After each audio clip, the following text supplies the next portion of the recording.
બહેનોને હું ખાસ એટલું કહીશ, બહેનો આપણા હાથમાં આપણું ઘર પણ છે, આપણો સમાજ પણ છે. હું તો એટલું ચોક્કસ કહીશ કે આપણા ઘરમાં કોઈ બી ભાઈ જો દારૂ પીને આવતો હોય ને તો બહાર કાઢો. આપણે પંપાળીશું ને તો સમાજ બગડશે. આપણો છોકરો દારૂ પીતો મળે, આપણો છોકરો રખડતો મળે, આપણો છોકરો કામ કરતો ના મળે, ત્યારે દીકરી કોઈ બીજા સમાજના છોકરા જોડે જતી હશે. સરદાર જે ભેગું કરવાની વાત કરતા હતા ને, હવે રજવાડા નથી, હવે આપણા મગજના રજવાડા છે કે જેને આપણે ભેગા કરવાના. સરદાર તો સિમ્બોલિક થઈ ગયા, હવે હતા અને થઈ ગયા. હવે બીજા સરદાર પેદા કરવા ને એ અઘરી વાત છે. સૌથી પહેલા જ્યારે સરદાર ગાંધીજીને મળ્યા, અને જ્યારે ગાંધીજીને મળ્યા ત્યારે સરદાર બહુ ફેન્સી હતા. સરદાર પાસે અઢળક પૈસા હતા, એ પોતે એડવોકેટ હતા, ભણેલા હતા, અને એમણે ગાંધીજીની સાદગી જોઈ, એમને દેશ માટેની એમની દાદ જોઈએ, ગાંધીજી જોડે રહીને. અને સરદારે બધું છોડી દીધું, બધું દેશને આપી દીધું, બધું સમાજને આપી દીધું. સરદારની પ્રતિમા કેટલી મોટી બની છે, આખું વર્લ્ડ જોવા આવે. અને એનું પ્રાઉડ આપણને, એનું અભિમાન હોવું જોઈએ એક પટેલ તરીકે. આપણે જો ઇલેક્શન વખતે જો છૂટા પડતા હોઈએ ને તો આનું અનાવરણ કોઈ કામનું નથી. ઇલેક્શન વખતે આપણે છૂટા પડતા હોઈએ, આપણે સંકલન કરીને એક ઉમેદવાર ના જીતાડી શકતા હોઈએ કે એક સાથે જો જોડે ના રહી શકતા હોઈએ ને, તો એ સરદારને આપણે હૃદયમાં નથી બેસાડ્યો. અહીંયા અમે બધા બેસીને કહીશું કે તમે અહીંયા જોડાઓ, તમે અહીંયા જોડાઓ, તમે અહીંયા જોડાઓ. ખાલી ગઢ ગામ એકબીજા સાથે જોડાય ને તો બી બહુ મોટું કામ થશે. આંદોલન આપણે કર્યા, આંદોલનના સમયે આંદોલન હોય, પણ આંદોલન પતે પછી સેવા જ હોય. અને સેવા હોય ને એ કર્મ સાથે જોડાયેલું છે. આજે કીધા વગર જે બી કામ કરીએ ને એ જ ઉપરવાળા સુધી જશે. આખો વિડીયો જોતા પહેલા હજુ પણ અમારી ચેનલને સબસ્ક્રાઇબ નથી કરી તો યુટ્યુબ પર સબસ્ક્રાઇબ કરો અને ફેસબુક અને ઇન્સ્ટાગ્રામ પર ફોલો કરો.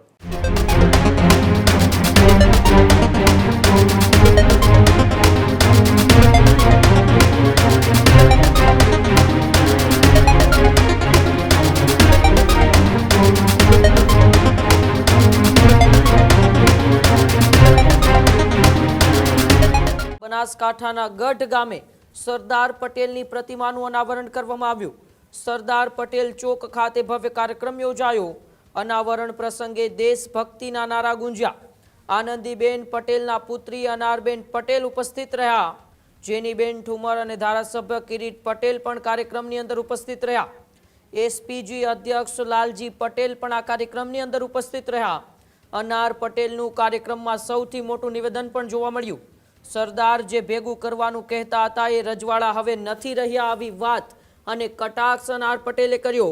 સરદાર હવે સિમ્બોલિક થઈ ગયા, બીજા સરદાર ક્યારેય પેદા ન થાય, આવી વાત પણ અનાર પટેલે કરી.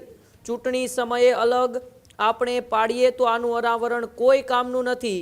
આંદોલન સમયે આંદોલન હોય, એ પતે પછી સેવા જ હોય, આવો સંદેશ પણ અનાર પટેલે આપ્યો છે. ત્યારે બનાસકાંઠાના ગઢ ગામે સરદાર પટેલની પ્રતિમાના અનાવરણ કાર્યક્રમની અંદર પાટીદાર સમાજના દિગ્ગજ આગેવાનોની હાજરીમાં અનાર પટેલે ચૂંટણીમાં અલગ અલગ જે ભાગલાઓ પડે છે એને લઈને અને સરદાર પટેલની વિરાસતને લઈને શું કહ્યું, આવો આપણે ખોડલધામના સંગઠન અધ્યક્ષ અનાર પટેલને સાંભળીએ. સેવા ચાલુ કરીએ. આજે ત્યાં 100 થી 125 વૃદ્ધો આવી ઘરે રસોઈ નથી બનાવતા, એ ત્યાં રસોડે આવીને જમે છે. સરદાર જે ભેગું કરવાની વાત કરતા હતા ને, હવે રજવાડા નથી, હવે આપણા મગજના રજવાડા છે કે જેને આપણે ભેગા કરવાના. સરદાર તો સિમ્બોલિક થઈ ગયા, હવે હતા અને થઈ ગયા. હવે બીજા સરદાર પેદા કરવા ને એ અઘરી વાત છે. હવે સરદાર ક્યાં છે? આપણા હૃદયમાં બેઠા છે ને, હૃદયમાં.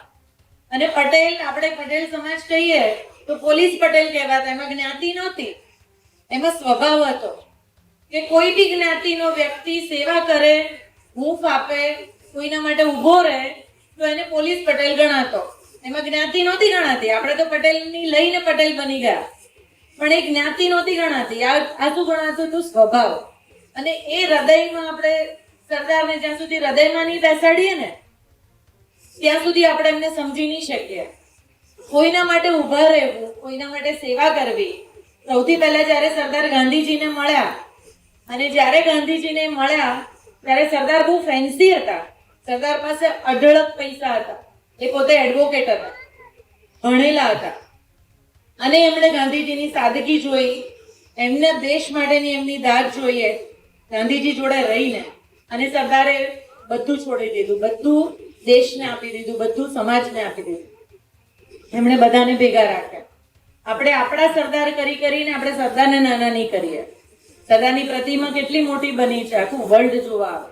અને એનું પ્રાઉડ આપણને, એનું અભિમાન હોવું જોઈએ. એક પટેલ તરીકે, એક આપણા ગુજરાતી તરીકે, હું એવું માનું છું આપણા ગુજરાતી તરીકેનું બી પ્રાઉડ હોવું જોઈએ. એક એવો ગુજરાતી પાક્યો કે જે ક્યાં જઈને બેઠો છે કે આખા વર્લ્ડમાં મોટામાં મોટું સ્ટેચ્યુ એનું બન્યું.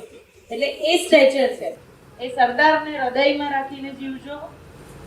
કિરીટભાઈ બોલ્યા ત્યારે 100% આપણે જો ઇલેક્શન વખતે જો છૂટા પડતા હોઈએ ને તો આનું અનાવરણ કોઈ કામનું નથી.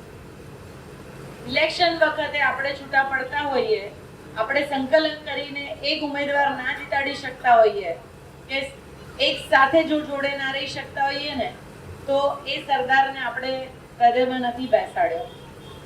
હંમેશા ભાગલા કરવા અને રાજ કરવું એ તો અંગ્રેજોની નીતિ રહી છે, એ આપણા દેશની નીતિ નથી રહી.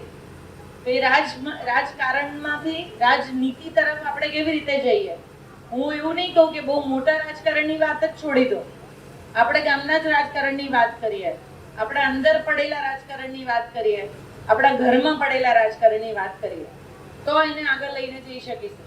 એટલે તમારું ગામ કેટલું સુંદર ગામ છે. પહેલા તો તમને બધાને વિચાર આવ્યો, એ જ બહુ મોટી વાત છે. એ સૌથી પહેલું પગલું કે તમે સરદારને સાક્ષીમાં રાખ્યા. એટલે એ તો એ બહુ મોટું કામ કર્યું કે તમે અહીંયા પ્રતિમા મૂકી. બીજું કે આપણે સંગઠન કેવી રીતે સારું કરી શકીએ, ગામ માટે મારું ઘર, એ ભાવના કેવી રીતે તમે ઊભું કરી શકીએ. કારણ કે સરદારના દિલમાં તો મારો દેશ, મારું ભારત, મારું ઇન્ડિયા, એટલે એ ભેગું કરી શકાય. તો મારું ગઢ કેવી રીતે બને, અહીંયા અમે બધા બેસીને કહીશું કે તમે અહીંયા જોડાઓ, તમે અહીંયા જોડાઓ, તમે અહીંયા જોડાઓ. ખાલી ગઢ ગામ એકબીજા સાથે જોડાય ને તો બી બહુ મોટું કામ થશે. અને અમારા જેવા જેને ખાલી સેવા કરવી છે એ સીધા તમારી સાથે જોડાઈ શકશે. અહીંયાથી તમે કહેશો કે અમને સજીવ ખેતી શીખવાડો તો અમે રેડી. અહીંયા કોઈ દીકરીઓ એમ કહેશે કે અમને આ સ્કિલ ટ્રેનિંગ કરવી છે તો અમે રેડી. અહીંયા વૃદ્ધો એમ કહેશે કે અયોધ્યા દર્શન કરવા જવું છે, બનારસ દર્શન કરવા જવું છે, રેડી. અહીંયા બાળકો માટે તમે કોઈ બી સ્પર્ધાઓ રાખશો તો અમે તમે 100% મદદમાં આવશું. અને આ બધા ક્રિએટિવ કામ કરવા માટે આપણે ભેગા થઈએ, કારણ કે હવે એની જરૂરિયાત છે. આંદોલન આપણે કર્યા, આંદોલનના સમયે આંદોલન હોય, પણ આંદોલન પતે પછી સેવા જ હોય. અને સેવા હોય ને એ કર્મ સાથે જોડાયેલું છે. આજે કીધા વગર જે બી કામ કરીએ ને એ જ ઉપરવાળા સુધી જશે, ત્યાં સુધી નથી જવાનું. એટલે બને એટલું સરસ સંગઠન કરો. સંગઠન થશે તો તમને બી કામ કરવાની બહુ મજા આવશે, અહીંયા રહેવાની બહુ મજા આવશે. અને ગઢ ગામ જો દત્તક લેવું હોય અને અહીંયા સરપંચ નથી, હું પહેલા જ પૂછ્યું કે સરપંચ ક્યાં છે, સરપંચ નથી. અને બહેનોને હું ખાસ એટલું કહીશ, બહેનો આપણા હાથમાં આપણું ઘર પણ છે, આપણો સમાજ પણ છે. હું તો એટલું ચોક્કસ કહીશ કે આપણા ઘરમાં કોઈ બી ભાઈ જો દારૂ પીને આવતો હોય ને તો બહાર કાઢો. આપણે પંપાળીશું ને તો સમાજ બગડશે. આપણે નહીં પંપાળીએ ને તો આગળ કશું આગળ વધવાનું નથી. આજે તમારે ઘરમાં જે વસ્તુ બને છે, હું તો દીકરીઓને એટલું ચોક્કસ કહીશ કે આપણા માટે કેમ સલાહ આવે, આપણા જ માટે સલાહ આવે, દીકરાઓ માટે કોઈ સલાહ નહીં. કેમ દીકરો સમાજ નથી બગાડતો? આ દીકરી કયા બીજા સમાજમાં ક્યારે જતી હશે જ્યારે તમારા આપણા સમાજના છોકરાઓમાં એ સક્ષમતા નહીં હોય ત્યારે. હું તો ઊંધું કહું છું. લો, આપણો છોકરો દારૂ પીતો મળે, આપણો છોકરો રખડતો મળે, આપણો છોકરો કામ કરતો ના મળે, ત્યારે દીકરી કોઈ બીજા સમાજના છોકરા જોડે જતી હશે. એવું કેમ આપણે નથી માનતા? એ કેમ અંદરથી નથી આવતું? દરેક વખતે દીકરીઓને સલાહ કેમ? હું બહેન છું એટલે નથી કહેતી, પણ સમાજ બે પૈડા સરખા હોય ને એની સાથે ચાલે છે. એટલે હું બહેનોને ખાસ કહીશ, તમે બહુ મોટી સંખ્યામાં આજે અહીંયા છો, અને બહેનોને ખાસ કહીશ, બહેનો આપણે જો ચલાવ્યું ને તો સમાજ બધું જ ચલાવશે. આપણે ના ચલાયો તો આગળ કઈ નહીં ચલાવે. અમે બી બહાર ફરીએ છીએ, શું અમને તકલીફ નહીં પડતી હોય કામ કરવામાં? અમે બહાર નીકળ્યા છે તો શું અમારા ઘરના લોકો ભૂખ્યા રહેતા હશે? અમે બહાર નીકળીએ છીએ શું અમારા છોકરાઓને સંસ્કાર નહીં મળતા હોય? પણ અમે મિશન લીધું કે સમાજ માટે, દેશ માટે કંઈ કરવું છે. એટલે બહેનોને ખાસ વિનંતી કે આપણું સંગઠન બહુ સ્ટ્રોંગ કરો કે જેનાથી આપણે સરસ કામ કરીએ અને આપણે ઉદાહરણીય બનીએ. આપણને જોઈને ભાઈઓ કામ કરે, એવું કેમ ના કરી શકીએ આપણે? એટલે આજે મને અહીંયા બોલાવી, મને નથી ખબર, કદાચ વધારે બોલાવ્યું હોય તો મને માફ કરજો, પણ હું એટલું કહીશ કે ખમીર જે અંદર આપણું પડેલું છે ને એને જગાડો ફક્ત સેવા માટે. અને એવી સેવા કરીએ આપણે જેને આપણી જરૂર છે. ગરીબને આપણી જરૂર છે, કોઈ નીચી જ્ઞાતિને આપણી જરૂર છે, કોઈને બી આપણી જરૂર છે. આપણે એના માટે ઊભા રહીએ, એ જ આપણી ઓળખ હોવી જોઈએ. મેં મારી ઓળખ બનાવી છે, સેવા કરું છું એટલે આટલું કહેવાની હિંમત ધરાવું છું, કારણ કે આટલા વર્ષોથી કરીએ છીએ. અને અમારા ગામમાં તમને હું એકવાર પ્રવાસે લઈ જઈશ, અહીંયાથી કોઈને ઈચ્છા હશે. આખા ગુજરાતની બેસ્ટ લાઇબ્રેરી અમે અમારા ગામમાં બનાવી છે. અને એ લાઇબ્રેરીમાં ભણીને જે પહેલા જ વર્ષમાં 22 બાળકો અમારા ત્યાંથી પોલીસમાં ભરતી થયા. લાઇબ્રેરી શું ના કરી શકે? લાઇબ્રેરી શું બદલાવ ના કરી શકે? પુસ્તકોને પાછા લાવીએ, પાછી જૂની વસ્તુઓ, જૂના આપણા સંસ્કારો, સંસ્કૃતિને પાછા લાવીએ. નાના નાના તહેવારો એટલા સરસ ઉજવો કે આજના બાળકોને એવો સંસ્કાર મળે કે આ તહેવારો શેના માટે હતા. અને એ જ કામ સમાજનું છે. સમાજને એક રાખીએ, સાથે રહીએ. આગળ બધાએ, લાલજીભાઈએ બી, કિરીટભાઈએ બી, જેનીબેને પણ કીધું છે કે સાથે રહીએ. આપણા વ્યક્તિગત સ્વાર્થ માટે આપણે સમાજને ના તોડીએ.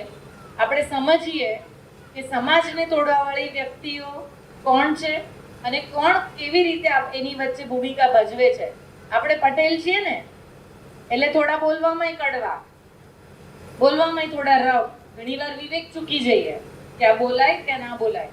તો આ બધી નાની નાની વસ્તુઓ છે જે નવા જમાનામાં આપણને શીખવી પડશે. પ્રેમાળ થઈએ, પ્રેમથી વાત કરીએ ને, કોઈની બી સાથે વાત કરીએ. આ નાની નાની વસ્તુઓમાં બદલાવ આવશે ને, પહેલા સામે ઉભેલા સરદાર સૌથી વધારે ખુશ થશે, કારણ કે એના ગુણોને લેવાની વાત છે. પ્રતિમા તો ખાલી આપણને યાદ કરશે, પણ એની અંદર પડેલા ગુણો, એની અંદર પડેલું જે હૃદય છે ને, એ હૃદય આપણા સુધી પહોંચે. આ જ પ્રકારની તમામ અપડેટ જોવા માટે ન્યૂઝરૂમ ગુજરાતને લાઇક, શેર અને સબસ્ક્રાઇબ કરવાનું ભૂલતા નહીં.